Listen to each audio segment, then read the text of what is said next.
नमस्कार। आप सभी का target with MR Gursiya YouTube channel पर स्वागत है। आज अपन प्रश्न बैंक क्वेश्चन बैंक कक्षा 12 इतिहास जिसके अंतर्गत अपन बात करेंगे जो बोर्ड परीक्षा के लिए महत्वपूर्ण है, जिसमें कई सारे प्रश्न जो आपके राजस्थान स्कूल शिक्षा परिषद जयपुर के द्वारा तैयार की गई, तो उसमें अपन देखते हैं। तो सबसे पहले जो पहला पाठ, सब बारी बारी से इसका अध्ययन करेंगे। तो पहला पाठ है ईंट, मनके तथा अस्थियां। इसमें आपके पहला प्रश्न है जो ऑब्जेक्टिव टाइप प्रश्न आएंगे, उसमें आपके हड़प्पा सभ्यता की सबसे विशिष्ट पुरावस्तु है। तो इसका उत्तर सही है वह मुहर, जो आपके स्ट्रीट लाइट से बनी थी, हड़प्पा सभ्यता की सबसे विशिष्ट पुरावस्तु है। अब दूसरी है हड़प्पा सभ्यता के किस स्थल से जुते हुए खेतों के साक्ष्य मिले। तो इसका सही उत्तर है कालीबंगा से जुते हुए खेतों के साक्ष्य मिले।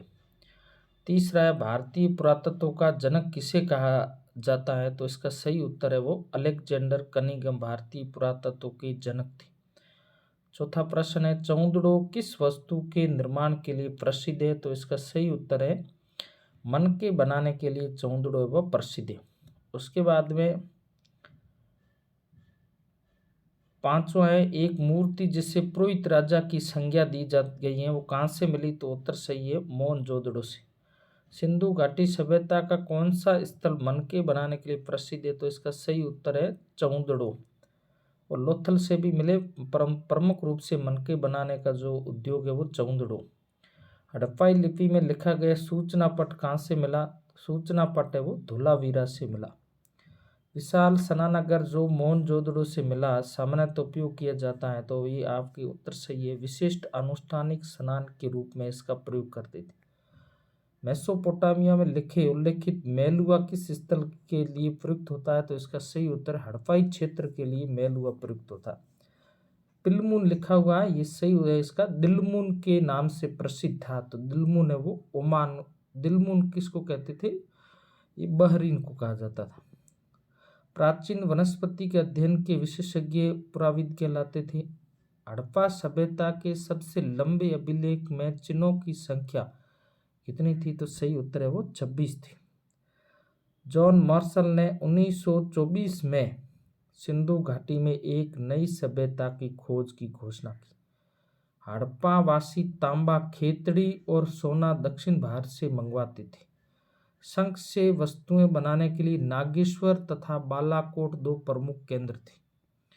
आगे भारतीय पुरातत्व सर्वेक्षण के डायरेक्टर जनरल रहे किन्हीं दो पुरातत्वविदों के नाम लिखिए। तो सबसे पहले अलेक्जेंडर कनिंघम रहे, उसके बाद में सर जॉन मार्शल रहे, उसके बाद में दयाराम साहनी रहे, उसके बाद में MER व्हीलर रहे। तो आपको दो नाम बताने। मोहनजोदड़ो दुर्ग पर स्थित प्रमुख संरचनाएं। तो मोहनजोदड़ो के दुर्ग पर स्थित, तो दुर्ग पर कई प्रकार की संरचनाएं बनाई जाती थी, जिसमें आपके जो आपके एक दुर्ग था, वहाँ आपके वो आवास था जिसमें आपके वो प्रमुख जो पुरोहित व राजा रहते थे, दूसरे वो जन सामान्य। हड़प्पाई मूर किससे बनाई जाती थी। तो सही उत्तर है वो स्ट्रीट लाइट से लकड़ी से बनाई जाती। हड़प्पा के किस स्थान से नहरों के अवशेष। तो अफगानिस्तान के सोर्तगोई से नहरों के अवशेष मिले। हड़प्पाई लिपि में चिन्हों की संख्या कितनी थी। तो 375 से 400 तक। सिंधु घाटी सभ्यता की खोज कब और किसने की। तो सिंधु घाटी को सबसे पहले प्रकाश में लाना 1924 में सर जॉन मार्शल के नेतृत्व में। अलेक्जेंडर कनिंघम कौन थे, भारतीय पुरातत्व के जनक और प्रथम भारतीय पुरातत्व विभाग के जो पुरातत्व विभाग के महानिदेशक रहे अलेक्जेंडर कनिंघम, जिन्होंने पुरातत्व विभाग की स्थापना की। हड़प्पाई लिपि के बारे में, हड़प्पाई लिपि है वो बाईं ओर से दाईं ओर लिखी जाती थी। इसके अंदर जो प्रमुख रूप से आपके 375 से 400 शब्द मिले। एडी का क्या अर्थ है, ईसा, एडी मतलब एनो डोमिनी, ईसा के जन्म से जो घटना है उसको एडी कहा जाता है। हड़प्पा की पूर्व बस्तियां थी वो इतनी पूर्ण रूप से विकसित नहीं थी, जिनके बारे में ऐसी जानकारी वो नहीं मिलती है। पूर्व हड़प्पा काल की जो बस्ती हैं उसमें आपकी कच्ची सामग्री का अधिक प्रयोग किया गया। मोहनजोदड़ो सभ्यता में गृह स्थापत्य की वर्तमान संदर्भ में क्या प्रासंगिकता है। तो मोहनजोदड़ो के अंदर जो गृह स्थापत्य था वो सुव्यवस्थित रूप था। उस समय भी गृह स्थापत्य के अंतर्गत है जो मकान बने होते थे, बीच में आंगन होता था, एक तरफ स्नानागार था और गंदा जो पानी निकलने के लिए जो नाली थी, जो मुख्य नालियों जो सड़क के किनारे उनसे जुड़ी हुई थी, घर के दरवाजे जो सड़क की ओर नहीं खुलकर दूसरी तरफ खुलते थे।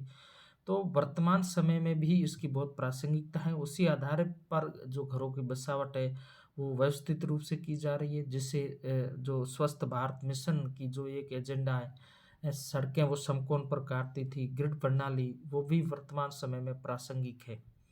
मनके बनाने की प्रक्रिया, तो मनके कई प्रकार की धातु फ्यांस हैं, चिपचिपे पदार्थ हैं, उनसे जो मनके हैं वो बनाए जाते थे, पत्थर है उसको मिलाकर मनके बनाए जाते थे। हड़प्पा सभ्यता पतन के क्या कारण थे? तो अलग अलग जो विद्वान हैं वो हड़प्पा सभ्यता के पतन के अलग अलग कारण बनाते हैं, जिसमें आपके बाढ़ का आ जाना है, वनों की कटाई, नदियों का मार्ग परिवर्तन करना, आर्य आक्रमण और प्राकृतिक आपदा, बाढ़ आ जाना। तो खूब सारे ऐसे जो आपके कारण हैं वो आपके विनाश के कारण थे। स्तर विन्यास जो सभ्यता के किस स्तर की है, सभ्यता के मापन के लिए स्तर विन्यास का प्रयोग है वो किया जाता है। मोहनजोदड़ो की नगर योजना की 4 विशेषता। नगर योजना मोहनजोदड़ो 2 भागों में डिवाइड था। ऊपर जो बना हुआ था चबूतरे पे दुर्ग, दूसरे दुर्ग पूर्व में, पश्चिम में जन सामान्य लोग रहते थे।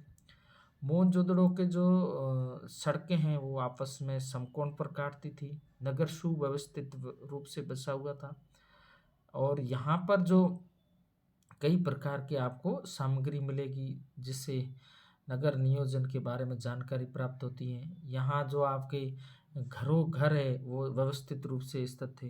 तो ये आपके नगर नियोजन के बारे में है। तो इस प्रकार आपके जो छोटे मोटे प्रश्न आएंगे इसमें प्रमुख रूप से आपके यहाँ नीचे दिया, कई छोटे प्रश्नों को उत्तर भी दिए गए, 10 प्रश्न जो माने गए हैं। तो इसमें पहले पहले का जो आपको बता दिया था बिल्कुल सही है, दूसरे का ब है, दूसरे का आपको बता दिया, सही बताया। तो सब लगभग आपके सही है प्रमुख रूप से। इसी प्रकार अपने आगे जो आपके हड़प्पा सभ्यता के नगर नियोजन की प्रमुख विशेषताओं का वर्णन करना अभी हो गया। वर्तमान में क्या उपाय देता है? तो उस समय की जो हड़प्पा का जो नगर था वो सुव्यवस्थित रूप से था। वर्तमान जैसे सड़कें समकोण पर काटती थी, तो जयपुर की जो है शहर की सड़कें वो भी उसी प्रकार है। बहुत व्यवस्थित एक नगर नियोजन के लिए वर्तमान समय में इसकी बहुत प्रासंगिकता है, उपादेयता है, जिसके अंतर्गत वहाँ पर घरों की बसावट हो, चाहे सड़कों का निर्माण हो, गंदे पानी के निकासी के लिए नालियों की व्यवस्था हो, ये सभी आपके हड़प्पा सभ्यता के समय थे और वर्तमान समय में इसकी बहुत उपयोगिता है। आगे आपके हड़प्पा सभ्यता कलाओं की विशेषता क्या थे? तो गृह स्थापत्य कला, शिल्प कला, अलग अलग कलाओं के बारे में अपन विस्तृत रूप से अध्ययन करते हैं। और कच्चा शिल्प उत्पादन के लिए कच्चा माल है, तांबा खेतड़ी से, सोना है वो कर्नाटक दक्षिण भारत से, अन्य अन्य क्षेत्र से कार्नियन फ्यांस, इस प्रकार के विभिन्न क्षेत्रों से वो पदार्थ है वो मंगाए जाते हैं। थैंक यू, धन्यवाद। अगला जो पाठ है इसके बाद में उसको वो विस्तृत रूप से और पढ़ेंगे, इसके बारे में बड़े प्रश्नों के बारे में और चर्चा करेंगे, अधिक से अधिक विद्यार्थियों तक पहुंचाने का कार्य करें। धन्यवाद।